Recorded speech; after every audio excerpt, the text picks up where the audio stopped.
Hello everyone, you're watching Altek2k Gaming. In this one, we're going to talk about crafting with Tainted Currency. I put out a poll to ask what you'd like to see next, and Tainted Currency got 42% of the vote, so that's what we're doing. Okay, so there are 11 Tainted Currency Orbs. 2 of them are facilitators, so we're not going to show those. There's one that's extraordinarily expensive that I have no use for at this point in time, so I'll explain it, but I'm not going to demo that one. Okay, so of the 8 that I am going to demo, what are they? First, there is the quality ones, which is the Tainted Blacksmith's Whetstone and the Tainted Armourer's Scraps. So what do? If we take our Corrupted Chest, which is a Tier 1, and we go Armourers, you'll see we got 17%. So what does it do? It basically randomly rolls between 1 and 29. So if we keep doing this, we might get a roll up of 20 perhaps? No, we got 20. That'll do for now. So it basically picks a random quality and puts it on the item. The Whetstone works in the same way, but obviously for weapons.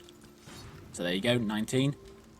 I'll put a couple more on because these are fairly... Oh, I just rolled over 28. That was silly. And a 20... I need to be shot. 27. We'll live with that. Okay, so that's the quality ones. Next we have the Tainted Chromatics. So if we roll this...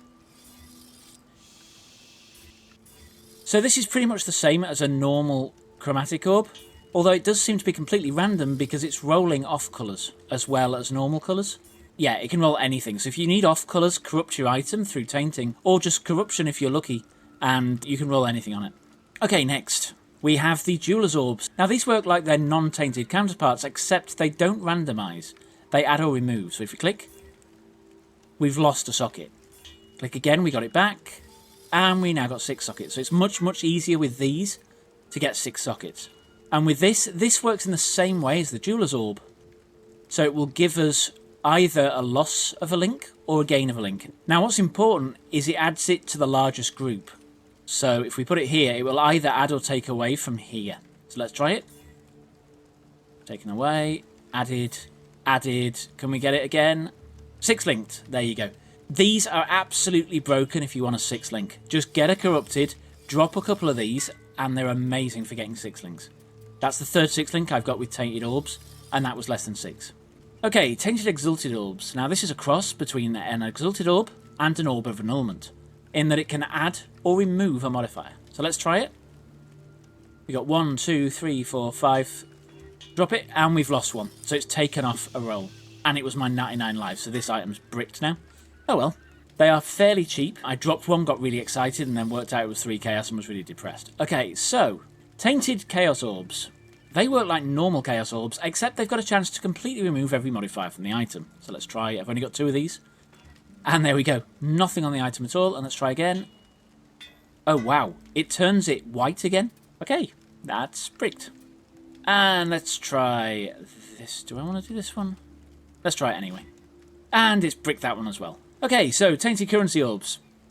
So far, 2 out of 2 have been bad. Okay, the last bit of currency I'm going to show is the Tainted Mythical Orb. I'm also then going to talk about the 3 orbs that I'm not going to demo, but I'm going to tell you what they do. Okay, so, Tainted Mythic.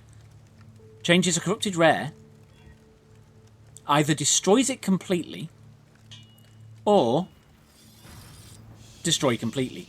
So Mythic Orbs, also not so good. But what do they do if they succeed? They basically convert the item to a unique item. So you could use it to try and get a Corrupted Headhunter, for instance. Didn't work very well in this case. Okay, what are the 3 orbs remaining? And for this I'm going to go back to my normal hideout. So if we speak to Sister Cassia, anoint item, and we put this in. If this item was corrupted, you'd have an extra slot here. And that's for a Tainted Oil. A Tainted Oil allows you to put an anointment on a corrupted amulet, which can be very, very useful, especially for the amulets that you get pre-corrupted when they drop. The second to last one is the Tainted Blessing. What do you do with this one? You put it in the Divine Font in the lab, and it will allow you to put an enchant on corrupted helmet, boots, or motorcycle. I mean gloves. The final piece of currency we're going to talk about is the Tainted Divine Teardrop. This is like the untainted version, the Divine Orb, but instead of increasing the roll within a tier, it can increase or decrease the tier, which if you're incredibly lucky may allow you to create multiple tier 1 rolls on an item, allowing you to create almost mirror tier grade items.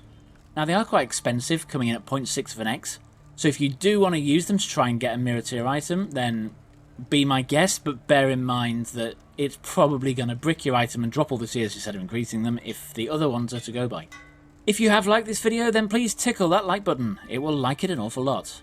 If you want to check out my crafting video for last week and haven't yet, you can see it right on this end screen right now. And with that, thank you for watching, and I'll catch you next time.